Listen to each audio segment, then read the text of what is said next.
Live from Somerville Media Studios, I'm Joe Agliata, and this is Shalom in Conflict. I want to ask ourselves a question tonight. I want to ask ourselves if we have enough culture shock under our belt. Do we have enough experience to understand other parts of the world? Experience is a teacher, and experience has taught me. I have had the experience of a lifetime in the past year. I had gone on a trip to Israel, which is, a very conflictual part of the world. And I was a little bit nervous to go. And I had been wanting to go for quite a while, as it's very near and dear to my heart, as it's part of my faith, I believe. So the organization that I found of all places on Facebook. A friend of mine had sent it to me on Facebook. And the name of the organization is called Hayovel. It is founded by a small family from Missouri and a rural farming town.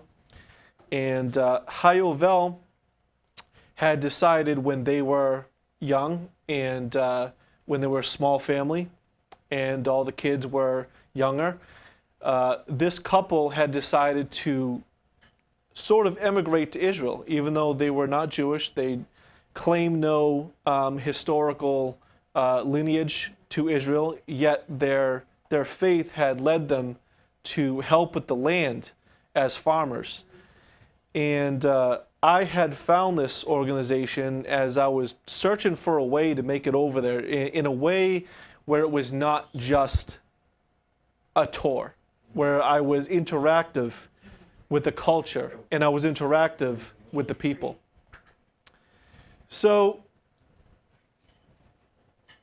when I had arrived flying over the mountains of Turkey, beautiful, beautiful snow-capped mountains.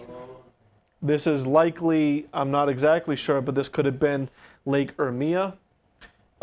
Somewhere near Turkey, Armenia, in that area, banking in, coming through Cyprus in that area into Tel Aviv. So the next slide we're going to see is arriving into Tel Aviv, which is a very, very modern city. Coming to the airport, it's a city like any other city in the United States, and we are arriving in a country that is not my own, and I am not a inexperienced traveler. I've actually gone to Nigeria when I was 18 years old, so I'm not an inexperienced traveler. However, this trip was so far beyond anything that I've done before because this was a work-related trip. This was not just tourism, and it was not any sort of Christian ministry as I had known it. Coming into Shomron, which is the Samaria area of Israel, we had driven the long scenic route from Tel Aviv into Samaria, or as they say in modern Hebrew, Shomron. So driving through there, I could see all the things that are going around. I could see the different types of license plates for the different types of people. I could already feel and see that this modern city was very much intermingled with a long history of thousands of years. And this conflict that had been taking place for thousands of years, in our modern times for hundreds of years, we experienced, just myself driving with my tour guide, and I was already sort of jolted. I was culture shocked for sure, driving through the city and seeing white colored plates for Israelis and yellow colored plates for Palestinians. I could feel the tension, yet I could also see a peace on people's faces and an air of contentment, at least that was coming from me, of having arrived in the place that I've been longing to see and experience. So on the way, I went through intense scrutiny at security checkpoints. I was strip searched. My bags were searched for about 4 or 5 hours. I was questioned. This is not usual practice for other airlines, but for El Al, this is standard practice. Random searches and things like that. Doesn't matter who you are. Doesn't matter where you come from. They will ask you questions, and all you got to do is really just be natural and tell them this is what I'm doing here. This is my business here, or I'm on vacation. I want to see Tel Aviv, or I'm working on a project, and that's exactly what I said. So, coming into the Shomron area, out of Tel Aviv, you start to see the vast difference, or the cultural differences at least. It's all Middle Eastern area. I had been to Dubai in past times, so I was familiar with the Middle East at this point, but seeing the difference between the Israeli area of Shomron and the Palestinian area of Shomron, I could see the culture was different, just right off the bat there. I could see that people sort of mind their own business and they stay with their own side of town. They stay with their own people. They do business with their own people. But at the same time, just going through one neighborhood to the next neighborhood, us going into a Israeli neighborhood on the top of a mountain, which is where we were, which is where I stayed with the Hayovel team. I had to really, really trust these people because the notorious place that West Bank is, Samaria being in West Bank, I had to trust that I was going to learn something and I was going to have a beneficial experience. That, when you tell people that you are going to go to a foreign place, a natural reaction is, well, where are you going? Are you going to a nice place? Are you going to a tough place? And of course, when you tell people that you're going to Israel or the West Bank or Palestine, people are going to be concerned. And I had to assure myself and other people that I was going to be 100% fine. And that was the case. Obviously, I'm here. I'm in one piece. Nothing had happened. Some things did happen, but that's further in the story. So we arrive at our place. We arrive on the farm. We arrive, and I start to see the beautiful landscape. I start to see the mountainous areas, and they start explaining things. I start to see memorial markers on the side of the road, and they explained to me that these memorial markers were people who had been stabbed to death by random acts of terror, where bombs had been exploded, where groups on both sides had gone to war with each other. So we had gone through some of these tough areas just coming from the airport. Coming to the compound that we stayed on is right on top of Mount Gerizim, which is the Mount of Blessing in the Bible, which is historically where Jesus had talked to the Samaritan woman in the Bible, in the New Testament. And the people that I had stayed with were Christian Zionists, which meaning that they're Christian people, non-Jews, who feel that they want to pitch in and they want to help the state of Israel. And they want to help not only the state of Israel, but they want to help with the peace process and raise awareness. They want to facilitate true peace through faith. Through their faith, they want to facilitate the Zionistic dream where the whole world will be blessed, such as the story of Abraham in Genesis 12 through 25. So, feeling that they were called to come to this place, it was amazing to see that this small family from Missouri had taken this giant leap, and out of respect for that, I gained a bit of trust as I jumped out of my comfort zone. And arriving there and getting to know the brothers there, getting to know the people there, the whole family there. Wonderful family, and people from all over the world I had met. I had met a man from China. I had met people from Ireland. I had met people from all over the place that had come to this place to help prune grapes and to gather the grapes at the end of the year and to prune them and to learn a skill and to help the locals and to be side by side with the locals, not just take a tour. So this was truly a dream come true and a lesson for sure. So we also got to see lots and lots of archaeology sites.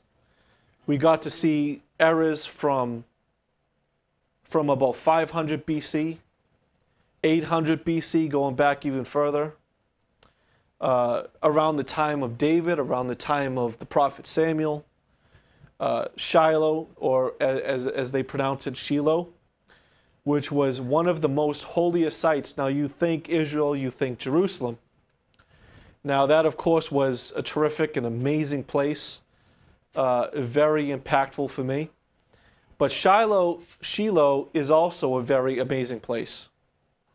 Shiloh was the place in which Samuel, the prophet, and other prophets for 400 years believed that they had seen, and as the Bible says it, and I believe it, that the presence of God himself, the presence of Hashem, filled this place. And just as it was in the days of Moses, where sacrifices were given and God comes down and he takes the sacrifice.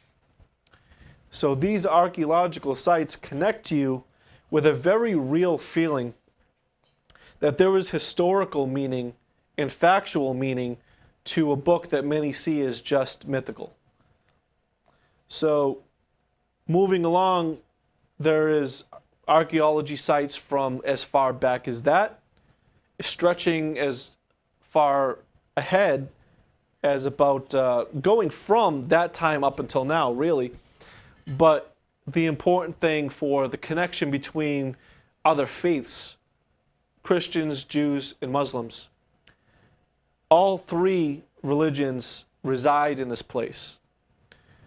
Greek Orthodox, Muslim Palestinians, Jews, Christians, of all kinds, Catholics, you have them all. And there is one spot in which we, toward the end of our journey, we found this was a citadel, a fortress of sorts, and it was an old monastery as well during the Crusade period. We had seen the symbols for the Crusaders etched in stone. Very tiny place. I guess some of those guys were very short because I had hit my head several times and was stunned by that. But you could get the sense that there's history, from ancient history to more modern history to history somewhere in the middle, and this place has never been left. It was barren for a while. You could see the limestone, and you can see these big white rocks everywhere, just strewn about in plains, in mountainsides. But you could also see these beautiful landscapes, and then you could also see plainly that this place had been devastated for a time. So at Shiloh, we received a history lesson. There was a cool hologram there. That was a cool part of it. It was an unbelievable place. I mean, the nature as well was incredible. We have olive trees that you could see. You could see almond trees, all types of nature. And during this trip, I could just take it in. Now, there were olive trees planted all over the place. Now, historically, when Israel was just starting to come to be around the 40s, 50s, 60s, 70s, they had what they had done was, it was called the land grab. It was, everyone was, when your foot rests upon a place in this culture, and we're talking about culture shock, it's not necessarily the way that we see things. American history or European history or African history, when your foot lands on a place and you plant a tree, whether it be an almond tree, an olive tree, whatever the case may be, that's your place now. That's your neighborhood. You have, it's like the man on the moon putting his American flag on the moon. That's ours now. It's our property now. So this was what happened, where you see Palestinian areas where they have their olive trees, and you have Israeli neighborhoods where they have their olive trees. And you just see that there was an explosion of this is my land, this is your land, this is our land.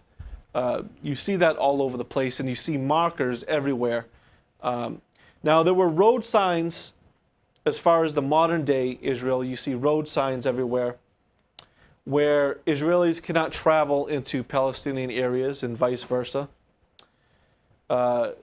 You see a lot of signs telling you where you can and cannot go, or where is wise for a Palestinian to come and go, or where is most wise for an Israeli to go. You see soldiers directing you, go here or go there.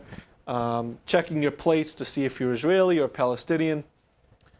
So, lots and lots of cultural differences. Of course, in Israel, you're not going to see a lot of non-kosher restaurants and things such. You're also not going to see things non-halal as well. So for kosher eaters, you feel very safe there, and also for halal eaters, you're very safe there. So, and the food is terrific as well. It's very fresh tasting in certain areas. It's straight off the tree, fruit, dates, all these types of things. It's very, very fresh. Chocolate, yes. We visited a chocolate factory. So business is booming there. Business is growing, just like Tel Aviv. Tel Aviv being the business center of Israel and the vacation spot of the world, and you see local businesses blooming. You see, just not just the financial place in Tel Aviv, but also local businesses such as this chocolate factory that we had went down and visited and helped out at, and got free samples, of course. And I bought about 5 of those 90% chocolates, and I just devoured them in a couple days. So where's our chocolate? Where's your chocolate? Our chocolate. I ate it. If I had known, I probably would have brought a little bit. Not fair, honestly. I probably would have eaten it on the plane. It's not right. You should go back there and bring it back to the crew. I will next year. Next year, if I return next year, I will go back and I will get you a chocolate. All right. What about the wine? The wine. The wine was extra delicious. Really? Because I had a hand in it.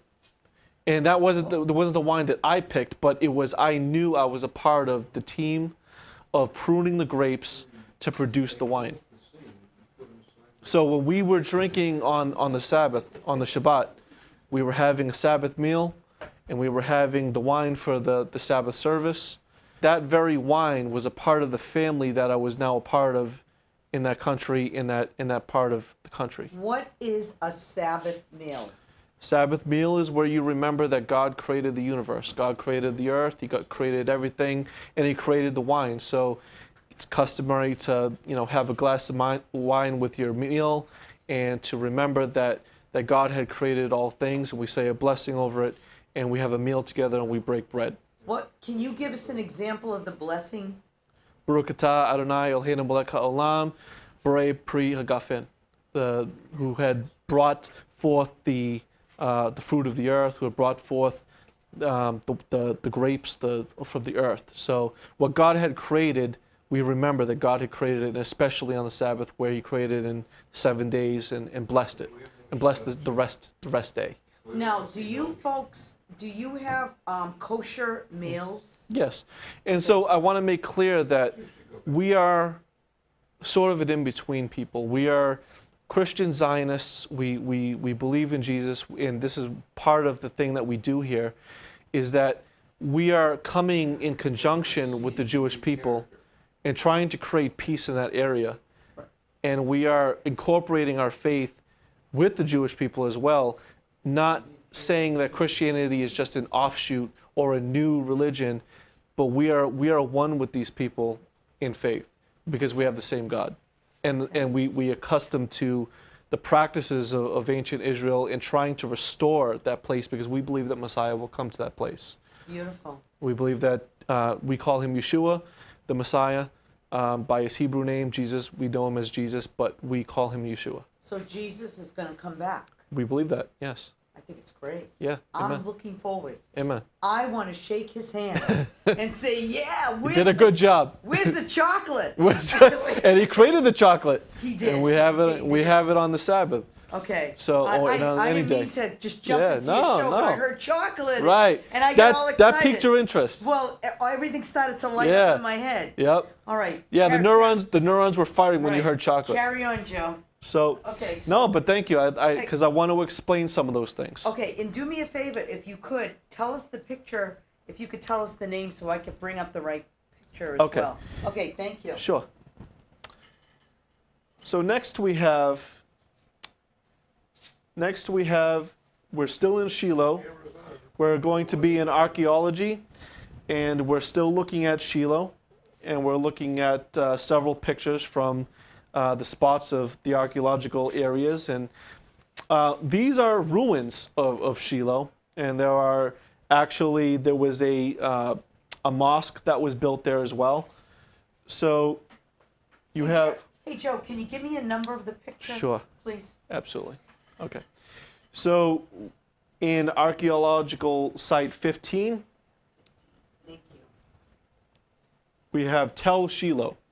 Now a tel is something that is built upon other, you're digging, you're getting to the bottom of it. So it's sort of, there's dirt upon dirt upon dirt, and you're digging to the bottom of it. So it's over time as erosion and such has built up. So in the archaeological picture labeled 15, we have Tel Shiloh, and also 16. So there we have all of these pictures here, 13 through 16 is Tel Shiloh. So one of the most impactful moments of this entire trip, not only was the nature and the food and the chocolate and the Sabbath meal and the olives and everything that incorporated, and even seeing the culture shock of the conflict that was around us. We could see the biblical history. And one moment that particularly was striking for me was a place called Elam Moreh. It's the Abrahamic spot. Elam Moreh was the trees of Mamre, and on top of this mountain overlooking this beautiful vision where God had come to Abraham and he said, all this will be yours if you have faith. All this, if you believe me and you do as I say and you leave your place, such as I did, leaving my natural environment here in Somerville and finding myself in a place like this where, you know, leaving one place to go to another place, it got me very in tune with the story itself. So Abraham on that mountain, looking what would be his for his descendants. And it was just a very striking view. Not only that, but just the spiritual application of that. So now we have a temple on the mountain that we stayed on, Mount Gerizim. The Samaritan Temple was an interesting place. And it was a little village of groups of people that had been living there for a very long time. Mentioned in the Bible, the Samaritans, they were sort of Jewish converts from the intertestamental period, around the time of the Maccabees and such, and going back even far as the book of Kings. And there was a lot of wars. And a lot of these wars were over these people who saw themselves as Jewish, but their practices were very Greek, or they were trying to restore Jewish ideas, but yet in Greek cultural invasion, later on more so the Romans, but Greek cultural invasion had come, and the Jewish people wanted to restore that to their area and restore Jewish practice rather than Greek practice. So the Samaritans, being sort of a mixed people, in this temple they still to this day do sacrifices. Because on this mountain, and there was a conversation with Jesus on this mountain with a Samaritan woman about them worshiping on one mountain and overlooking that mountain, looking towards the west. Here in America, we look towards the east, praying toward Jerusalem. But there, because you're already past that point, so you're looking back, and now you're praying west. So now you're looking down the mountain toward Jerusalem. But these people had decided that, yeah, they want to do their own thing. So they're sacrificing on Mount Gerizim, where we were staying. So that culture is still very there and very alive to this day. They have their own way of doing things. They have their own small culture. And as it was explained to me by the team, everywhere we went, we were getting a lesson. And to understand that there was a lot of restoration going along in the Samaritan people as well. So we have chocolate factories, we have wineries, we have amazing food, amazing people. We have history, we have culture, we have war. It sounds like a lot of the conflict that's going on everywhere. It sounds like a lot of the turmoil that we see today in America more recently. But when you look at even road signs, when you see road signs saying, when you see things like Shiloh on road signs and you're saying, this is a modern road sign with a biblical name. This is a town that I read in the Bible as a youth, and I'm seeing a road sign, a modern green road sign that says Shiloh. It's very interesting. Other road signs that say Dead Sea or Jerusalem or Bethel or Ramallah. Ramallah is a modern Palestinian town, but you see that things have been updated since then, and you see things that are very modern and very ancient at the same time. And that was an amazing thing to me. But you also see, I saw this one shepherd on the road as we were stuck in traffic on the bus, and I'm looking out and I'm seeing a shepherd, and he's walking along and he's leading his goats and he's leading his sheep. And one of the people that I was sitting with, he was a farmer from Texas, from I believe West Texas, and I asked him, I says, so this is sort of like what the Bible is talking about. This is talking about the shepherd and, you know, coming in and out of the pasture and things like that. And he said, would you like to know what he's doing? Would you like to know how this comes into line with Jesus' parables? So this man explained to me what he was doing. And this man explained to me about how the goats interact and behave as opposed to the sheep and things like this. Yeah, like that. Exactly. And they're very loyal, and they're very close with the shepherd, and they're very they don't survive very well without the shepherd. So are the goats to the shepherds like dog is man's best friend? The goats sort of do their own thing. I mean, from what I've observed, I don't know what that means. the goats do their own thing. The goats kind of go off in their own way, and they just kind of lag behind. From what I observed, the goats are in the behind, are behind grazing, and the sheep are very close to the shepherd. So the sheep is more like the dog. Yes. And the goat is like the cat. The cat, yes. Oh, look That's at a good that. analogy. Right, because cats Yes. are they have their own mind. Right. They do their own thing. They relax, they chill, Yeah, they chill. and the dog is always like welcoming this Well, master home. And the dog is needy, yeah, which is not Yeah. a bad thing. right. But that's how it is, and you can kind of see that the shepherd knows exactly that. He knows he needs to lead the sheep because the sheep is needy, like you said. So does the sheep sleep in the same bed as the shepherd, like a dog? Like a dog. Well, they're trying to they get say- in between, like trying to get in between the parents per se. Right. I mean, because Yeah. dogs jump on the bed. Do sheep do the same thing? I don't know. I'm asking. I don't know. They're smelly. I know that. Oh, then that's Yeah. not they Yeah. smell. I don't How know. bad? To me, I mean, you have to Really? shave them and everything like that, and they get stuck in Oh, thickets and things. Right. Yeah. Yeah. Right. They shave the sheep like once a year. Right. And they take their fur, The coat. the coating. Yeah, I think the coat. And yeah. what do they do with it? They make. I'm not a shepherd. cloth? I've observed just passing by. What's that? That would be wool. Wool. That's right. Oh, wool. Sheep's wool. Sheep's wool. Sheep's wool. Sheep's wool. Oh, so Yeah. they say watch out. Cotton. They say watch out for a person in sheep's clothing. Ah. Yeah, but a sheep's supposed to be friendly. Why? Where did that say? A wolf in come sheep's Wolf clothing.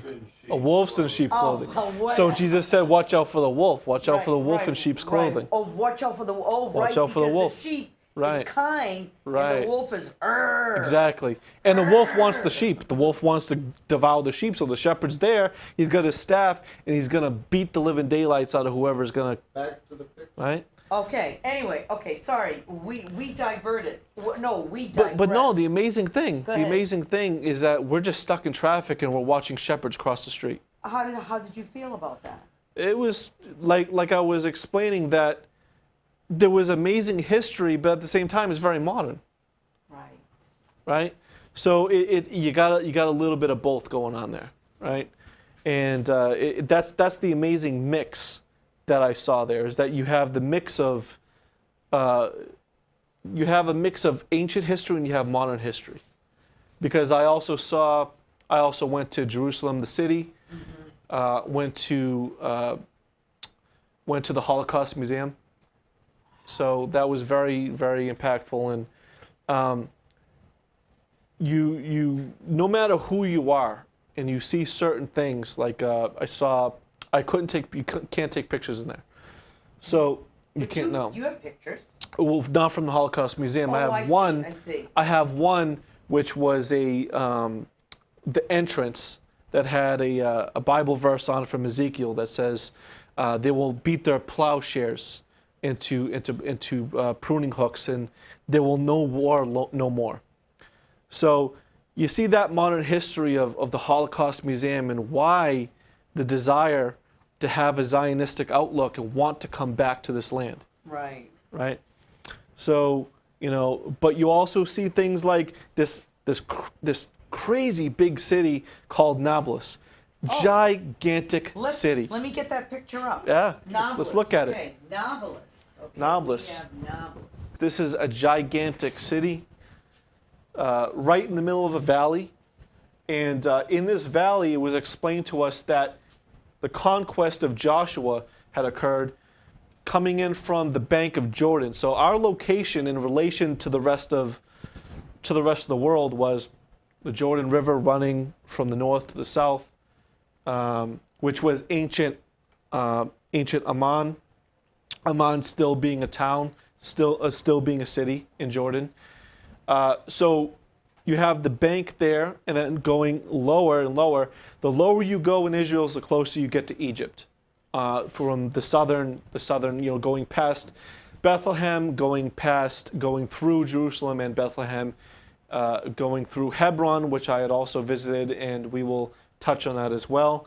possibly at a later time on another show. We will continue this. But going through all these areas, you see such a diverse place just in one small strip of land. Israel is known for having 4 different climates. In the north, you have even ski resorts up near the Lebanese border. You have deserts down by Egypt. You have oases, and I hadn't seen this, but toward the Dead Sea, I had looked upon the Dead Sea on a mountain, a valley known for where the Amos the prophet had been doing his work there, and the Dead Sea, which is the lowest point of Israel. So you have very high places, very, very high places, and those interestingly known as the high places which Solomon had done his sacrifices, which was to biblical history not a good thing in that culture in that day. So you have all these sacrifices being done on the mountains and the hills. So you see a lot of sacred places on hills, and you see a lot of things like cities and towns and massive cities like Nablus in the valleys. So Joshua coming in toward modern city of Nablus, which was near the old city of Jericho. And we know the song, Jericho, Jericho, the walls coming down. So this is, you know that song? Please, no, but I want you to sing it. I know the melody, but I don't. Come on, I haven't sung that since I was a kid. I don't care. I want you to sing it. Go ahead. Joshua. Go ahead. Someone help me. No, I don't. I really don't remember. Give me the words. Joshua came in, and Jericho came tumbling down, something like that. Joshua came in, and the walls came tumbling down. Jericho, Jericho, Jericho. That's where that was from? That's around the town of Nablus. So they come in the Jordanian border, they come down into the valley, and they start making war. So where is Bethlehem in relationship to Nablus? Relation to Nablus, about an hour down, because from Nablus you're coming down the mountain into Jerusalem. And Jerusalem is still sort of a mountain. It's called Mount Moriah. So how did they back in the day? And you could pull up the slide of Bethlehem. Yeah. How did they get around? It's very rough terrain. They walked. I understand, but they didn't have shoes like we have today, like mountain boots. Sandals. Right? I mean, they didn't. Were they? They probably had carts and things like that. If you were wealthy, if you had a lot of sheep and goats, you had the wealth of carts and things like that. Yeah, but I mean, the regular peasant had to walk around. Right. His feet probably got really. And that's why they washed mangled. each other's feet. Yeah. Feet were calloused. Feet were calloused, and they knew exactly where to walk. They were very careful. I mean, us, where we're so used to our cars and our transportation and our buses and everything like that. Our feet are tender. Yeah. They weren't tender. They had callus. Yeah. Like Charlie Tesh, switcher, a technical director switcher, says that the feet Were calloused. Okay. Yeah. Well, they ended up that way, but the crazy thing now is, imagine the patriarchs of the Bible times seeing how it is now, because what they're doing is they're building a train going right from Tel Aviv, the airport, coming all the way down right to the Western Wall in Jerusalem, right to the Wailing Wall where everybody prays, into the old city. Well, I guess that's good, so people can from all over the world, yeah. Yeah, they can enjoy it. You come into Tel Aviv, you take a train straight down into Jerusalem, which is probably about maybe an hour and a half, 2 hours. Probably would be very hard for most people to walk the mountains. Yeah, you're not going to do that anymore. No. You're not going to do that anymore. People aren't as ambitious. No. They're a little bit lazy. Well, we're not as determined. What was the reason for your trip, though? The reason for my trip was pruning grapes. Pruning grapes on the mountains of Samaria and helping to cultivate this land, to revive the land, to revive this land and make it live again. You know, this land had been ravaged for many centuries, and pruning grapes not only revives the land, it revives the people, it revives the culture, It revives the history because so much archaeology is. We had met people who were doing digs. We went to the archaeology sites, and the purpose in what I'm here to do is I'm fulfilling what I promised to them, is that I would bring the story back to America and tell what I had seen and what I had heard and what I had been taught. And learning a new skill, feeling the history, feeling its hope and its conflict. One of the more interesting things for me was the teachers and the closeness to the people and their local rabbis. One of the rabbis that we had come in contact with was, I'm not going to say the name, but he was very in close contact with a disciple or a student of Rav Kook, which was one of the first rabbis in the nation of Israel in modern times.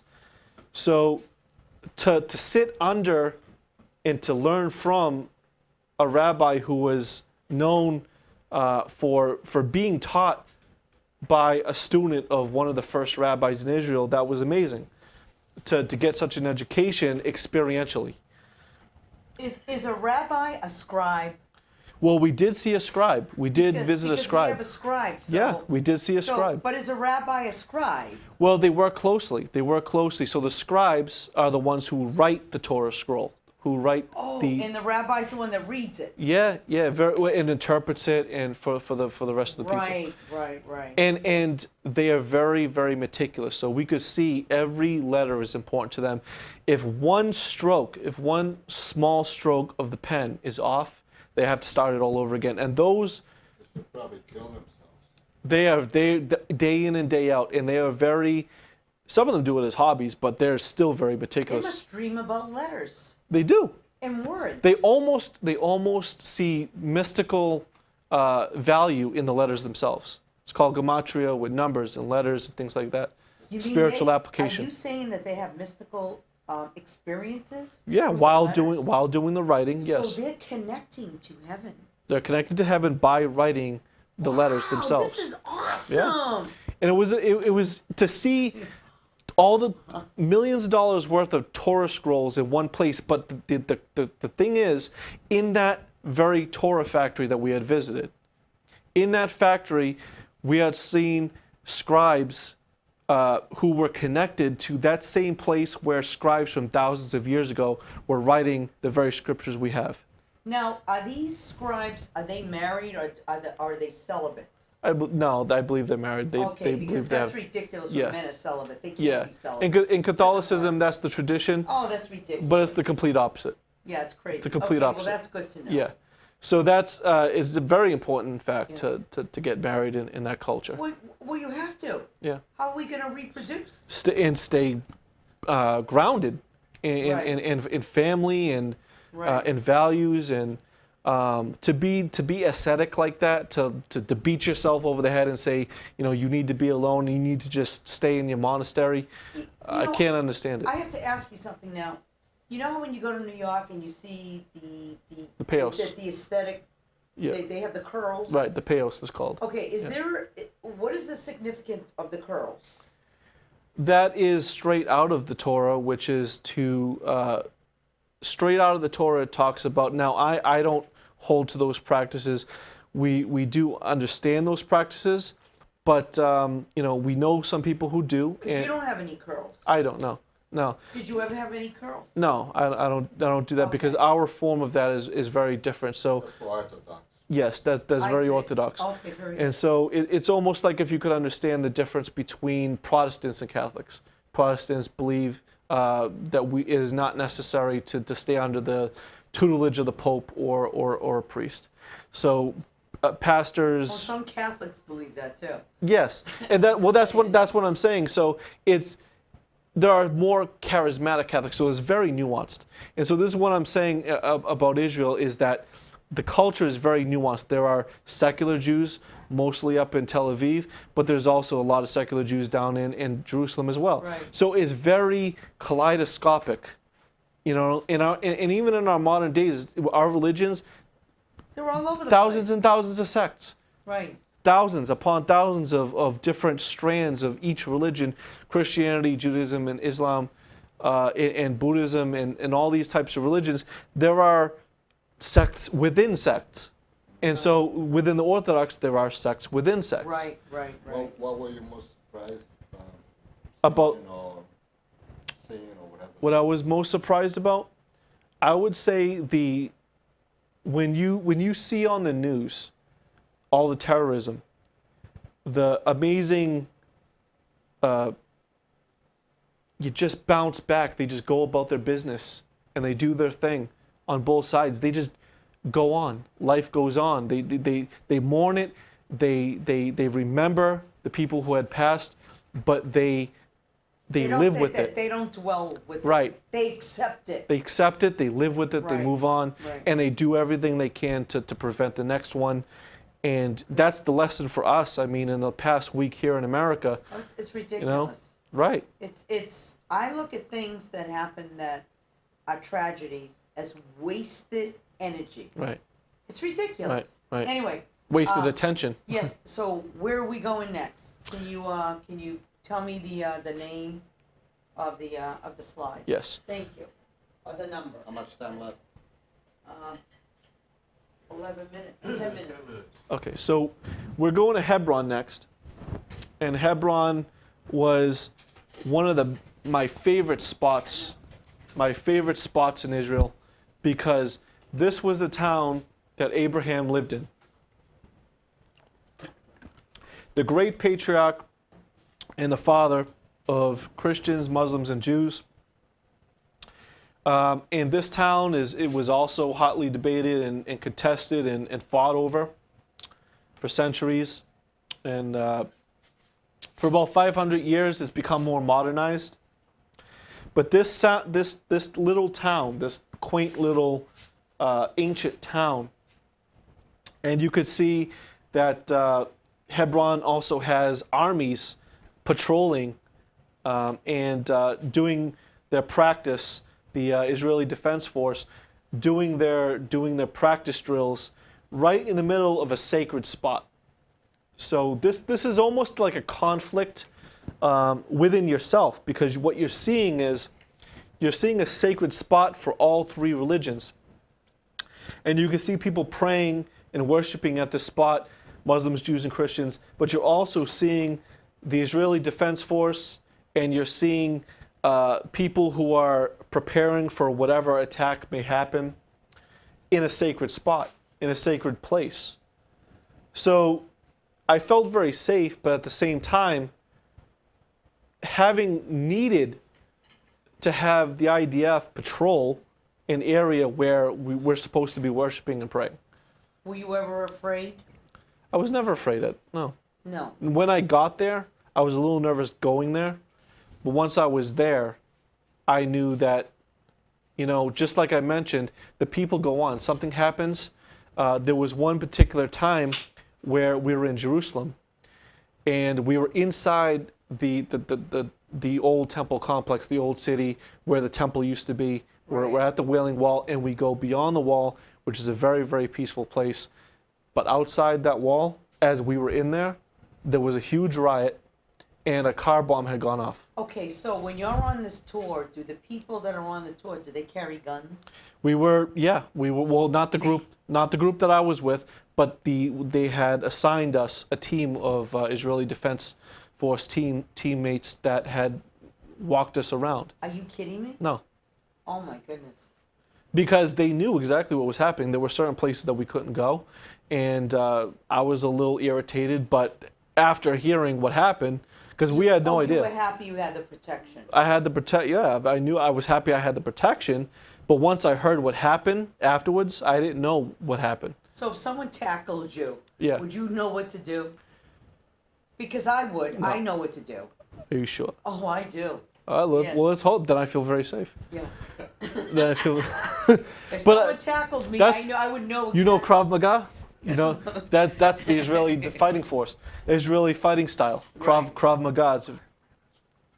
So, you want to talk about the tombs? So the tombs, yeah. I mean, that was a place of worship in this place called Hebron, where Abraham was buried, and close by is the tomb of Rachel and all of the patriarchs. So this area is it's almost like, you know, you're going to your own family member's cemetery.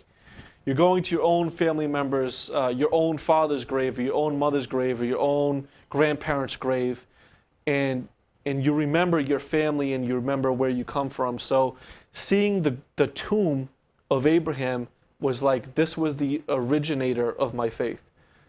No, I noticed that the tombs, they have these fancy gates. Yes. So people can look in and see like where they're, it's like, it's different. Like we have graves. Yeah. Or, what do you call it when they have those special, they're not catacombs. What do you call it when they bury people in these fancy places? Oh, the help me out here. There's a word. the not cathedral. That's not. That's but, one. But you know what I'm Yeah. saying. Here, Yes. there's like a gate. So they look inside, and Yeah. what do they see? They don't see the body. They're still. In Well, that's for show. See, the gates, Oh. the actual tombs are way down in a catacomb down underneath. So do people by their wealth? They have a fancy gate. Yeah, yeah, they do. Oh. So this is all for show. Oh, Right. isn't that interesting? So the people can pray there, but the real tomb is probably a couple hundred stairs down. Right.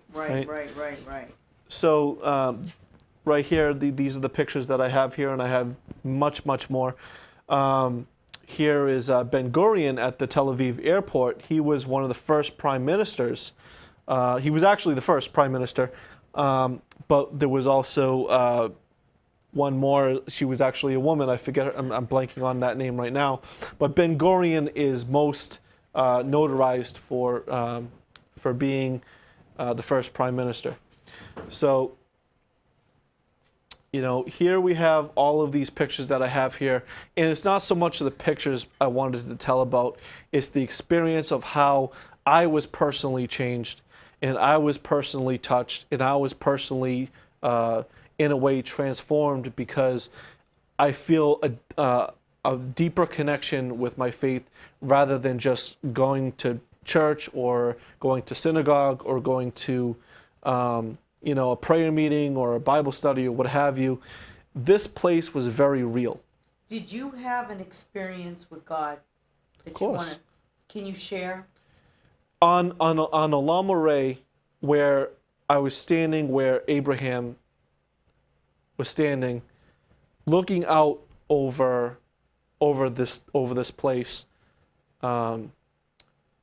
it was a personal understanding that just as Abraham had left his ways and Abraham had left his place, I would have to leave certain thoughts and certain emotions and certain ways and ways of thinking behind. So as the father Abraham done it, I should be able to do it too. You're right. Yeah. Yeah. We should all be able to be transformed and be able to be changed with life circumstances, and not have that be a detriment to us. And just as the Israeli people and the Palestinians deal with their issues on a daily basis, so here in America we should be able to do the same and be able to deal with our tragedies in a positive way. Well, Joe, you're going to make a very positive difference in many lives. This was fabulous. What is the solution you would have to the world about what you think should change there?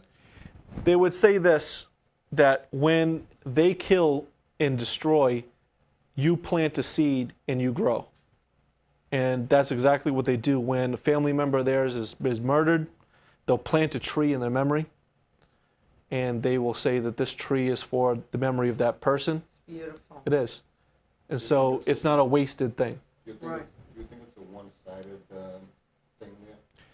I don't think it's a one-sided thing, because we, in our faith, we believe that our faith in God is the answer. And so just because a person is from a certain lineage does not mean that to treat another harshly is the answer. Now, faith is what should unite us, and God is what should unite us and not necessarily divide us politically. Now, their politics is very much intertwined very much intertwined with their politics and religion. Here we have the separation of church and state. We should have the separation of church and state in this country. And so that culture is very, very different in that respect. That religion and politics is very, very close, except in the secular areas. But in the religious areas is very much entwined. So I'm not saying everything that Israel does is correct, but I am saying that what I believe God had for that land and that people is to bless the Palestinians, not to oppress them. And so I think that is the purpose of me going there and coming back with this story. So tell us what we're going to be anticipating your next show. Tell us what that's going to be about, and then we'll wrap it up. So the next show, I'm gonna go on with some more pictures that I have and some more things that I want to say about it, and I definitely will go into more about the conflict itself and some of the politics that led up to what we have today, and some of the history, the modern history and the ancient history, and I want to be able to bring that together so that we have a fuller and complete understanding. My idea is to not be one-sided, but my idea is to be able to put the reality of the Bible, of the ancient history of the Bible, and bring it to a modern light. Beautiful. Thank you. Thank you. Great job, Joe. Thank you. Joe Agliata. Woo! Yeah. All right. Shalom in Shalom and conflicts. conflict. Yeah. All the credits. There are none. Okay. I'm going to do it later. Nobody's getting credit? You're not getting any credit. Yeah, everyone's getting credit.